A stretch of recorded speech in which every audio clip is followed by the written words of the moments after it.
Let me just start off by saying that Elden Ring NIGHTREIGN has been easily my favorite game this year so far. I feel like I've been legitimately addicted to it, and it's absolutely exceeded what I thought I was going to get out of this as an experience. That being said, NIGHTREIGN is one of FromSoft's weirdest projects in a very long time, and I think it marks an interesting fork in the road for the Souls franchise and formula. What's been incredibly interesting to me is that FromSoftware in recent years has been a pioneer of innovation and exceptional game design, leading them to be considered one of the good guys in an industry full of complete failures, rug pulls, cancellations, and just bad consumer business practice. So for them to make a game that is instead, on gut reaction at least, what appears to be recycling old content, a bit of an asset flip, and putting it in a format that is entirely foreign to FromSoft's typical approach to game design could be very off-putting for some, to say the least. And while I completely understand the initial skepticism from that point of view, I do think that FromSoftware has at least built up enough trust capital with us and its audience that when they ask us to take a risk with them, they're more than deserving of that chance. And asking their audience to take the plunge with them this time is incredibly ironic, given that we've gone through years of different games and studios attempting to copy FromSoft's unique Souls formula with varying degrees of success, mind you. I mean, some have been horrific misunderstandings of the concept, while others I feel like have gone in their own unique direction, and while obviously they draw very heavy inspiration from Souls, they still do go in their own way that makes it feel unique in its own right. However, one thing remains the same. The industry at large has taken note of their success and have obviously done everything they can to borrow ideas, game mechanics, and systems from these iconic games. Now, when FromSoft wants to draw inspiration and utilize systems from other games and genres, suddenly everyone's concerned about what that means.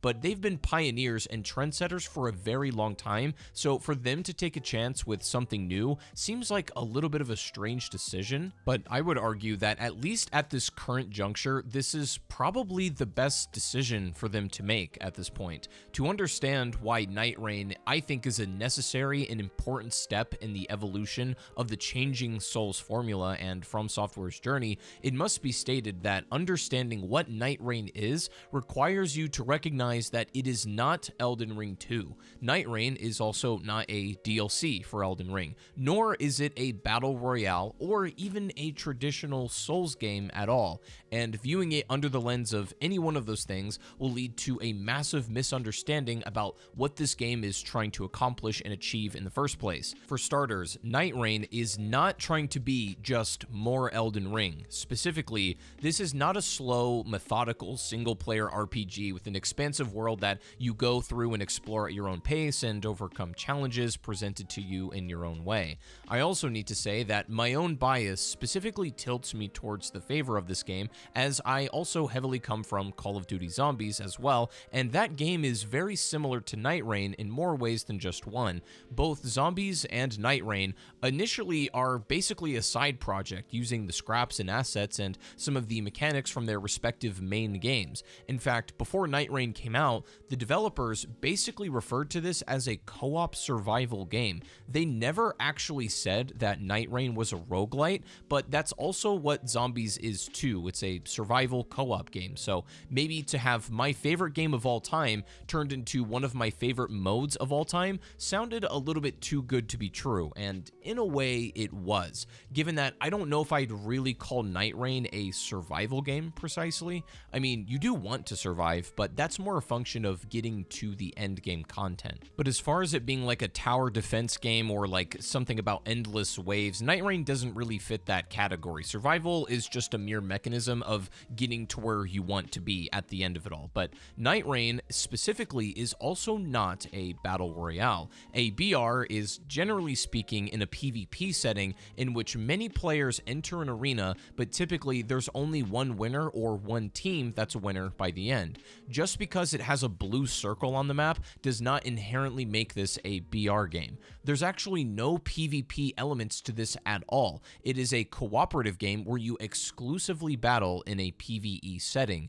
The circle is just a function expectation of progression and to keep the game on a certain timetable. So to reiterate, just so that we're looking at this through the correct lens and conceptualizing it right, NIGHTREIGN is not a BR game, it's not a traditional Souls game, and it's also not an Elden Ring DLC. The reason that I stress the importance of this so much is that when analyzing the various aspects and mechanics of this, it's most of the time more useful to draw comparisons to other games of the same type and genre. Now, there will occasionally be moments in which I want to compare it to the main game of Elden Ring, but for the most part, I'm going to compare to other similar games and genres, or just simply based on its own merit. Now, despite my very high praise for FROMSOFTWARE and the fact that they're more deserving of our trust and goodwill, that does not necessarily make the game immune to any criticism. Just because I happen to really enjoy something does not mean that it goes without its faults, and those things could not or should not be addressed. And the thing is as well, I've got well over 1,000 hours between the main game of Elden Ring and also NIGHTREIGN, so just for full transparency, some things that bother me or that I feel are missed opportunities may not actually bother somebody who's neither played the main game or maybe only beat it once or just, not very much. And my critiques of NIGHTREIGN are not to denigrate it or to put it down, but rather to elevate its direction in the future and to make it better than it is, the same way that a best friend would try to give you genuine advice because they really care about you. I love this game so much that I am painfully aware of all of the ways that it could be even better and the aspects that it doesn't quite hit the mark on, but that doesn't make it a bad game. NIGHTREIGN feels like a fresh spin in design direction for the studio, while clearly not being the actual direction they're heading in necessarily. This has made a lot of fans skeptical in regards to what FROMSOFTWARE plans to do in the future. While in recent past they've been beloved for these, very slow burn single-player RPGs that have a lot of depth and you can really sink your teeth into at your own pace, and it's this very intimate and personal experience that's usually played alone.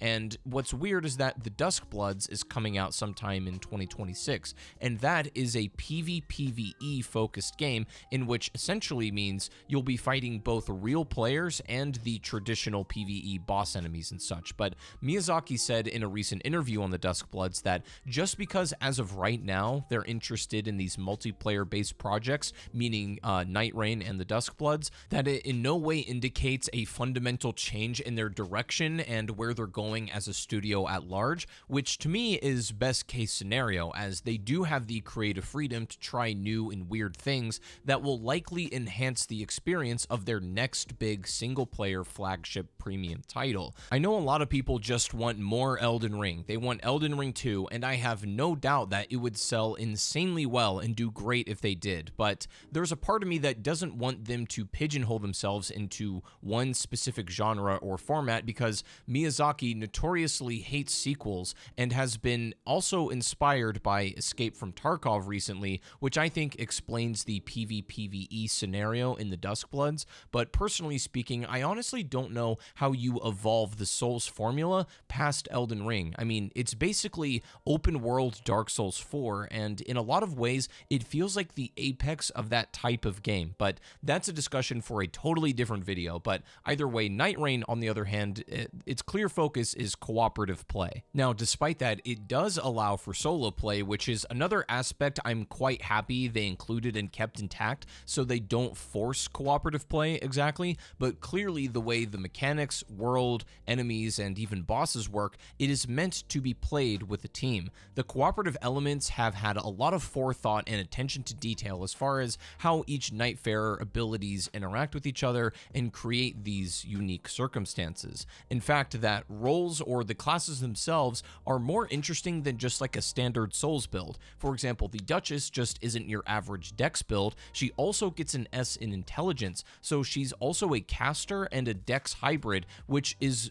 personally way more fun and I think leads to a lot more varied gameplay. Or Iron Eye, who through a complete overhaul of the way that the bows work and that entire gameplay style, they were able to rework a specific weapon class so much that he's now an entirely different kind of breed, right? Like he can exceed obviously in more ranged weapons, but he also can use melees in a pinch too just fine, and this makes the role play way more engaging in a unique way that made by another studio, I can see them making that far less interesting. I really like all of the night fares, and they're all equally important in their own way. If you like to be a support or medic style of player in these sorts of games, you might enjoy somebody like Iron Eye or even the Recluse, who shine when they keep a distance and they just support the teammates and those around them. Or if you like to be a more aggressive player, you might like somebody like Wilder or the Duchess, who excel in damage dealing and applying constant pressure to the enemies. Now, in co-op,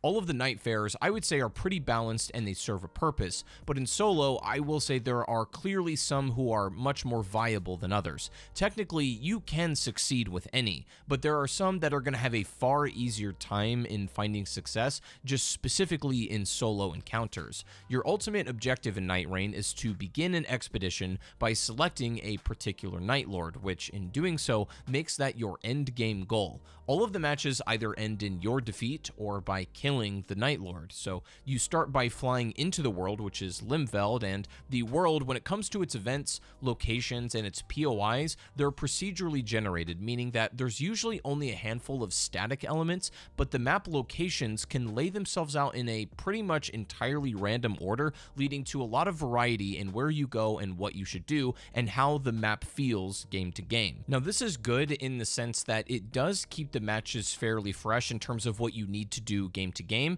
and one of the biggest skill curves, or honestly what to figure out, like how you go about interacting with this, is deciding what route you need to take in order to get the best loot. When you first start out playing Night Rain and you don't know much about it, it feels like you can go anywhere and everywhere and just explore this big world that's, generated game to game, but what you're going to realize is that's not a very viable strategy. You're going to be severely underpowered for a lot of the nighttime fights, and you may not even make it to the Night Lord. What you start to realize after a good couple of games is that your route should actually be a lot more optimized than you think. You might feel like you have all of these options laid out in front of you and there's millions of different ways to approach the game, but technically you've got a very specific route you need to run every single game if you want to be actually optimized. Now, you might look at this as a bad thing because you could say it hurts replayability, it doesn't actually give you as many options as you think it does, and this is a point of contention, and rightly so, but what I also think the other side of that is the gameplay loop becomes about that decision making, the moment to moment like routing and planning out your objectives, and if something happens that you don't expect, maybe you have to reroute and think about a different plan, but it's essentially micromanaging your next move and never taking a moment to rest, right? This game is all about time management and optimizing your kills and getting powerful as quickly as you can, but that very rarely goes exactly how you planned it out because of the random elements that this game features. Now, with every roguelite, there is obviously randomized loot, and this has been a little bit of a, point of contention for this one as well, a little bit controversial, just in the fact that it's been levied at Night Rain that this really doesn't have the best roguelite mechanics. Now, I'm not the most familiar with roguelite mechanics specifically, but I know how they work. Generally, you get randomized loot, and there are times in which you get such good loot that it fundamentally changes your entire playstyle, and that doesn't really happen in Night Rain, and I think that's kind of for the better, and I'll explain why. One of the biggest criticisms that I've heard about Night Rain is that the roguelike elements and the randomized loot end up just feeling very boring, right? Outside of a couple unique scenarios where you can get something very cool for your build, or you get a passive that gives you fire when you walk or something like that, or rains down stars. Those things are cool, but otherwise getting like a 57% increase to like status ailments is not really tangible, it's not very fun, and you may even forget about having it, and it may not even be a factor in your build ultimately when you go to fight the Night Lord, meaning that a lot of the loot just is pointless or just isn't very enjoyable to get. Now, I totally understand this criticism, and I think it's valid to some degree, but I also think that the meat and potatoes of FromSoftware's, titles is the combat, and I think that if they made the loot so random and potentially game-breakingly powerful, that it would stray farther and farther away from the focus that is the Elden Ring core combat. The thing is, Night Rain already does stray pretty far from that core combat experience, where in the main game of Elden Ring, when you're fighting a boss, for example, it's really about learning the attack patterns, right? Knowing when you can punish, knowing exactly what its attacks are and how to avoid them, and this slow learning process that eventually you'll overcome it. In NIGHTREIGN, and especially in co-op, it feels that you can get to enemy encounters and just run them over by button pushing and in an optimal manner, meaning that you can essentially avoid engaging with the core combat and the boss's moveset entirely. And that is a factor here. I mean, there's some bosses and, at certain ruins and nighttime camps and whatnot that you really don't even need to know what the boss does. It's just about melting its health bar as quickly as you can and not really engaging with the boss itself. The major exception to this are the Night Lords. These demand that you learn their movesets because not only are their health bars so big that you're not going to realistically melt them before you need to learn them, but also it's that the normal enemies in the game, and specifically the smaller POI encounters, these bosses you don't really need to engage with the same way you would in the main game. In fact, the big part of it is actually the addition of surge sprint, right? You can do this super sprinting mechanic, which makes you go much faster than the normal sprinting in Elden Ring, where you just hold down like your circle button or whatever, and this completely changes combat encounters with normal vanilla Elden Ring bosses as well, because those were designed in a way that your maximum movement speed in sort of these locked down encounters was just your normal sprint speed, and that still kept you engaged with the boss's range and moveset, where in a lot of ways the surge sprint allows you just to completely outspace certain enemies and not have to engage with their attacks at all. There's a lot of examples how I could point out NIGHTREIGN's mechanics specifically break a lot of the vanilla bosses from Elden Ring, but the point I'm making with all of this is that if they were to go even farther with, cooler randomized loot and more powerful things, it would only stray farther and farther away from the emphasis on Elden Ring's core combat loop, which I think they would dispense of at their own peril. I totally get the argument. 4% extra stamina recovery speed is not exactly the most fun or exciting reward in the game, but at the same time, if we got some things that were so insanely broken or overpowered for your build game to game, the actual focus of the combat itself would cease to exist, and at that point, would it even really be Elden Ring at all anymore? I mean, I feel like they got in a good middle ground where it keeps the core combat mostly intact, but still allows for some fun things to happen and for you to feel overpowered on occasion. For example, on particularly lucky runs, you can have an amazing weapon coupled with a bunch of these passives that rain fire or, shoot down stars from the sky or whatever it is, and you can have all of these things going at once, and you feel like a walking pillar of God, right? That can be a lot of fun, but at the same time, it's subtle enough that you still need to engage with the core combat loop of Elden Ring, which if it didn't have that, then I don't know if I would be as interested in this game still. Now, speaking on the topic of replayability and loot and all of that stuff, one of my biggest critiques of this game is the lack of enemy variety, and I mean that in both the sense of the actual nighttime boss fights, but also just the world at large. As much as I love Limfeld and I love the way that it can randomize and have different encounters and encampments and stuff, after you play for a couple of hours, you realize that there's only a handful of variations you can ever encounter. I mean, if you find a fire encampment, it's only going to be Redmane Knights or the Flame Chariots, or if you find a Holy Ruins, it's pretty much always going to be Albinaurics. And the unfortunate part is Elden Ring has so many enemy variations. There are so many bosses in that game, and specifically if we're reaching into the depths of even other Souls games, which they obviously do for the nighttime bosses, there's so many different encounters that we could have that would keep the game more fresh. You do fight the same enemies over and over again, and while that can be fun from the perspective of trying to optimize that boss and annihilate its health pool as quickly as possible, there is some fun in that. You also realize that this is just a massive missed opportunity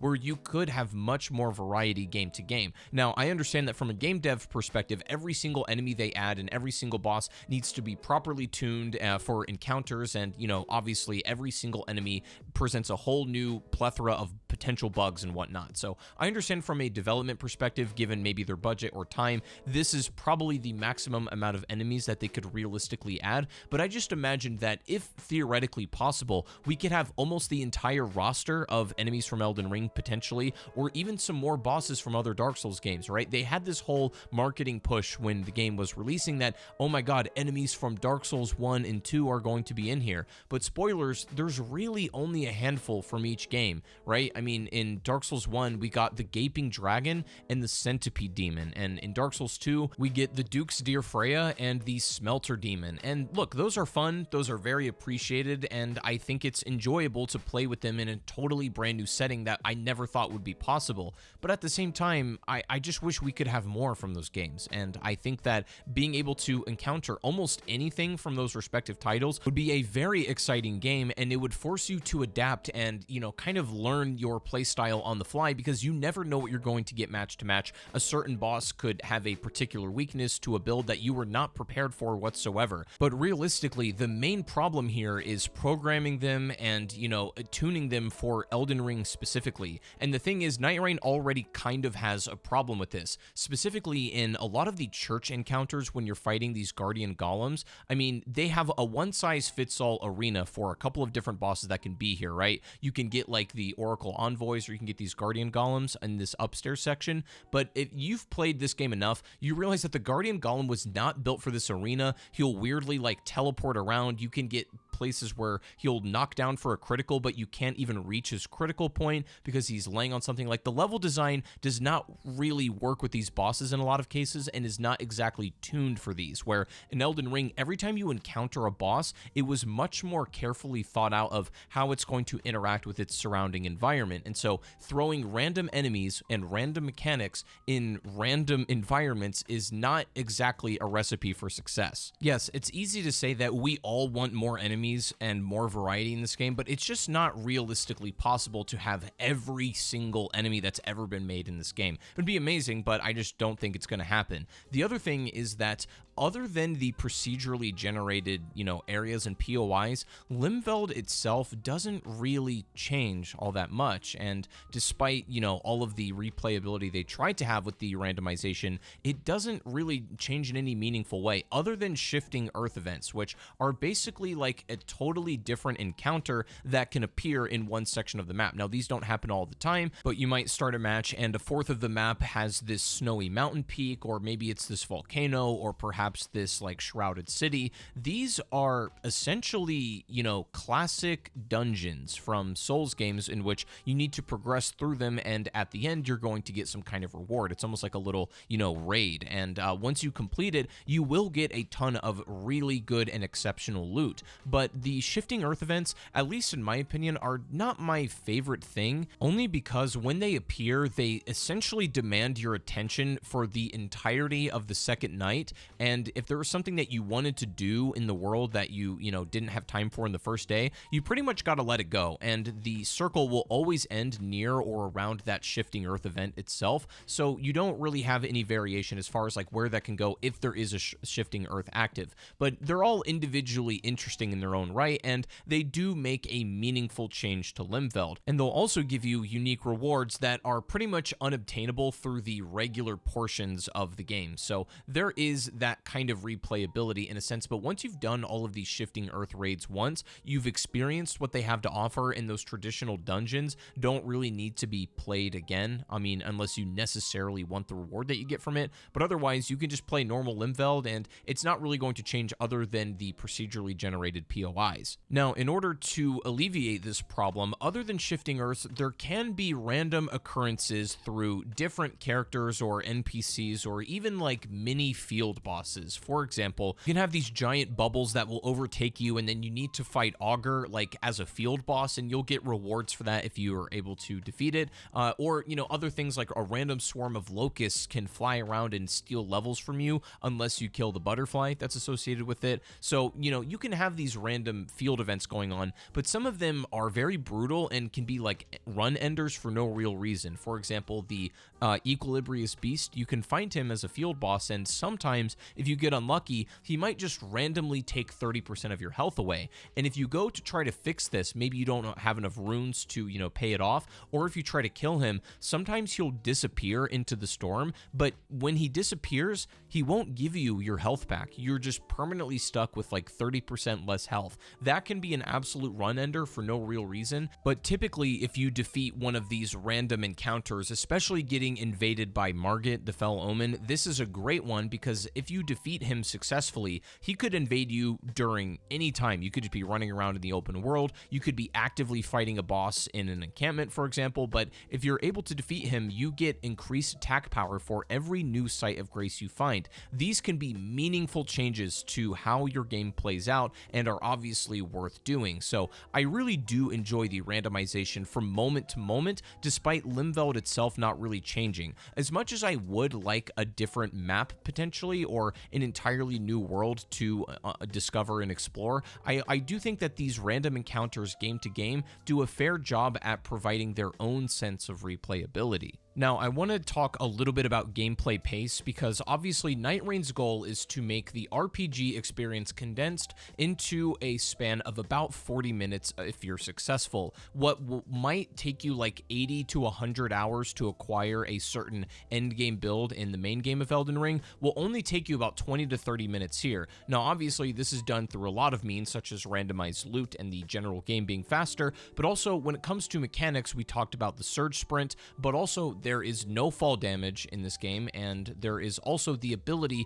to climb over walls. This is obviously not in the main game of Elden Ring, and I figured and I feared that this might change how I go and play the normal game now. I feel like NIGHTREIGN has completely obliterated my muscle memory for the main game of Elden Ring, and it makes it feel so slow and sluggish now. And it makes me wonder if they're using these more fast-paced player mechanics to somehow integrate that into their next big single-player RPG experience. I mean, it already looks like the Duskbloods is going to be on the faster side of things. I can imagine it feeling very similar to NIGHTREIGN as far as gameplay pace goes, but NIGHTREIGN has unfortunately made the main game of Elden Ring feel quite sluggish to me, even though I know it's not. It just feels like it is because of the subtle changes that they made to the way the player interacts with the environment, but it's necessary because you need to be able to get around this map fast. What I find rather interesting is that NIGHTREIGN does not have a single ranking system at all, exactly. I mean, despite it being a cooperative online game,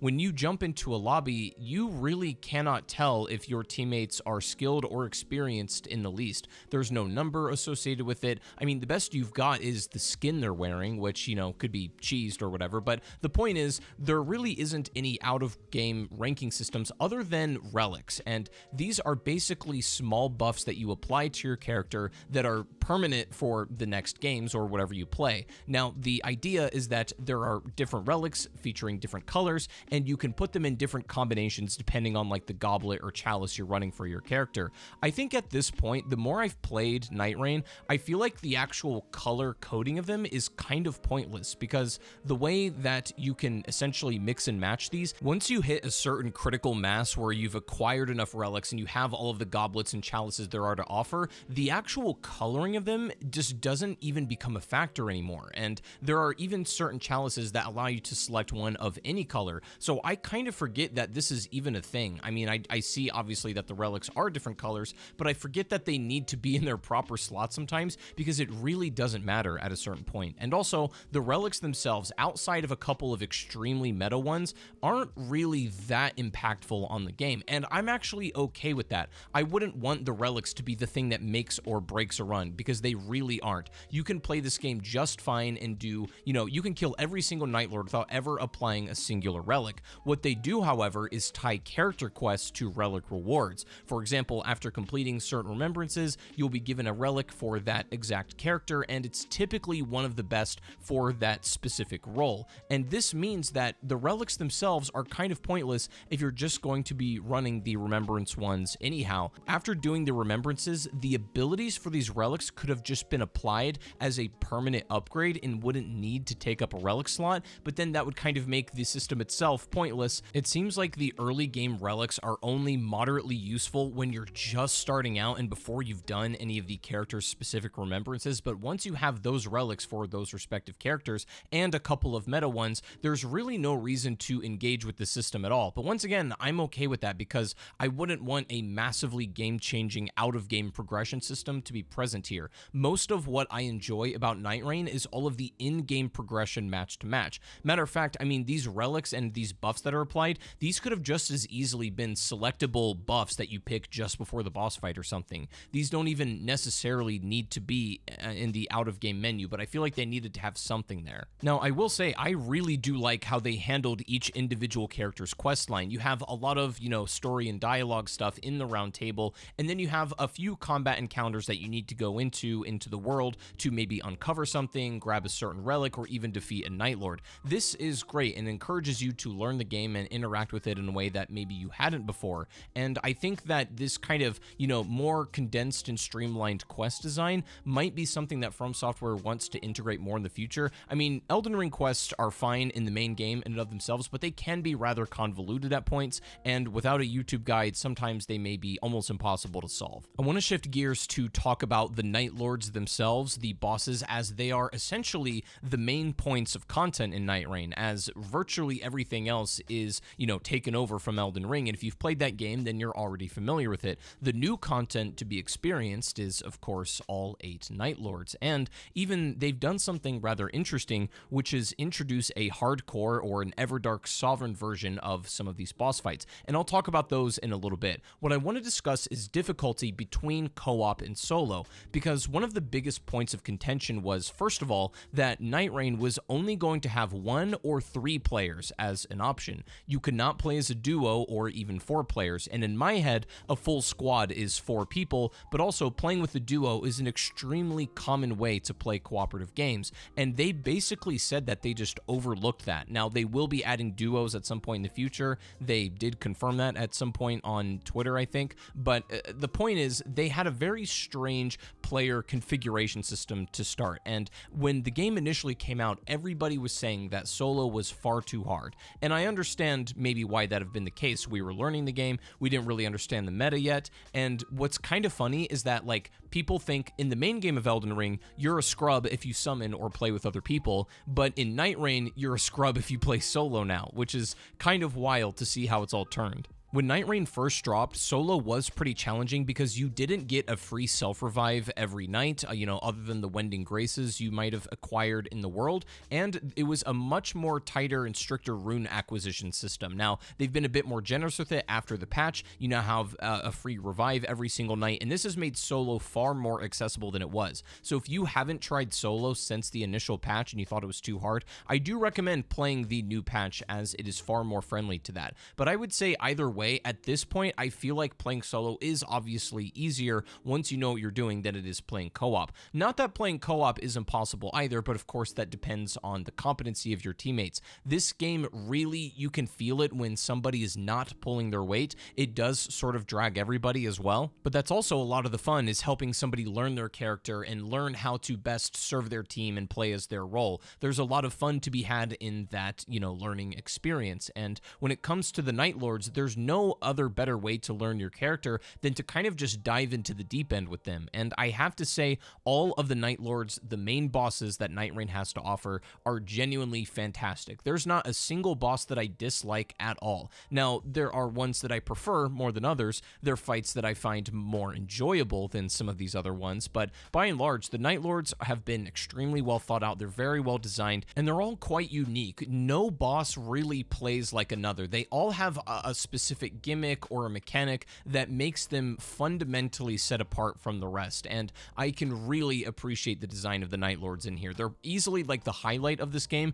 It's where you're going to have the most fun, and you might say that everything else is a prerequisite to get here, but you can still enjoy the journey of getting to the Night Lords as well. But obviously, this is where you're likely going to have the most fun. You can have some very thrilling experiences fighting these bosses, especially in co-op. Every single one of them is viable for solo as well. well. Like, I've soloed all of the Night Lords even before the patch, and even though I've beaten all of these bosses multiple times at this point, I still find myself wanting to get on the game and just, take a crack at them and see how well I can do. I've gotten to the point where, you can really optimize the hell out of these bosses, and intelligently, I feel like FromSoftware figured out that we were going to do that, so they added this new feature called Everdark Sovereign bosses. Now, this is rather interesting because it's essentially a limited time mode as a boss. The first one they did was Adele, Baron of Night, and he was around for about a week, in which he essentially starts the fight in phase 2 and then eventually goes into phase 3 with some crazy moves, and these are a lot of fun.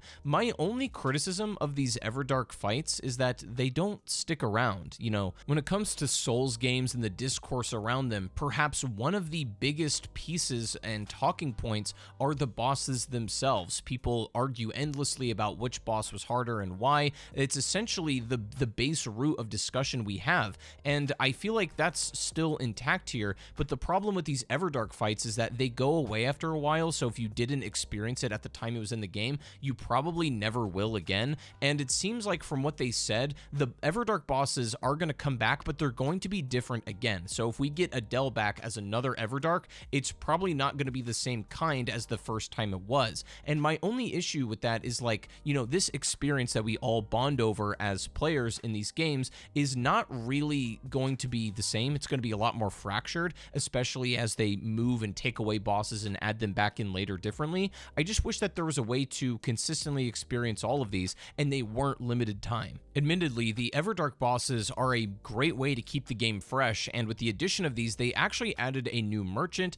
that allows you to buy some extra powerful relics. You have this entirely different currency that you can use to either conjure a shifting earth event, you can change the appearance of the Site of Grace and the Round Table Hold, and so on. Like, they added some very cool features with this update, but I feel like just removing bosses as a limited time mode is not the best thing for when it comes to discussion around these games and replayability as well. I wish that there was a catalog or a pocket that you could experience all of the Everdarks that would never go away. That's just a big thing for me. NIGHTREIGN also does have a lot more interesting story and lore hidden underneath the surface that I wasn't actually expecting it to be this deep, and if you're curious about the story and lore, I've made a couple of videos that you can check out on my channel if you want to learn a little bit more about what's going on story-wise in this game, but the way that they handle this has been fascinating because it is in like a fractured timeline. It's still related to the main game of Elden Ring, but it's also kind of in its own universe, so I think that allows them to go in some really fun and interesting directions, but I feel like they've handled it fairly well. Elden Ring NIGHTREIGN, design-wise, surprised me in ways, and in others, it's exactly what I was expecting, but in a good way.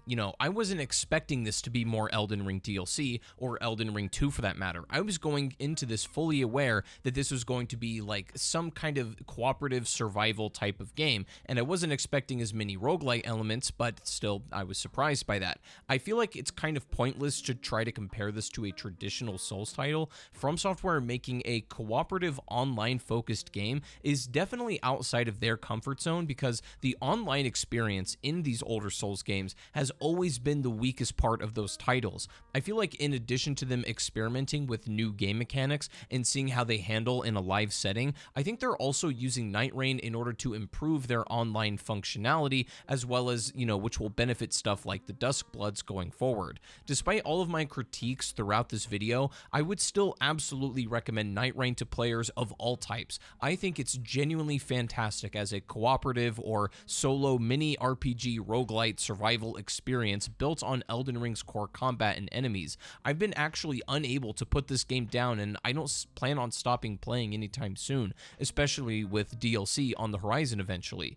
Now, while in a perfect world, yes, I would love much more enemy variety and boss variations, and I would really like there to be some kind of new weapons or spells added to the game at some point too, because other than the character's starting weapons, there really aren't any new weapons or spells to speak of, and with how vast this game could be, I feel like that's not asking a whole lot. I really don't want to be greedy as a player, but I just wish that there was more illustration to the experience that could make the game deeper than it already is, despite it being a very deep game to begin with. The potential that a game like this has with more content, more newer enemies, weapons, etc. could really work, because I think that this title is proof of concept for this formula, and I absolutely adore it. I don't want it to to replace traditional Souls games. I'm not saying I want them to go this direction permanently from here on out and to only develop exclusively multiplayer online games, despite, them being literal masters at making the slow burn single player RPG experience,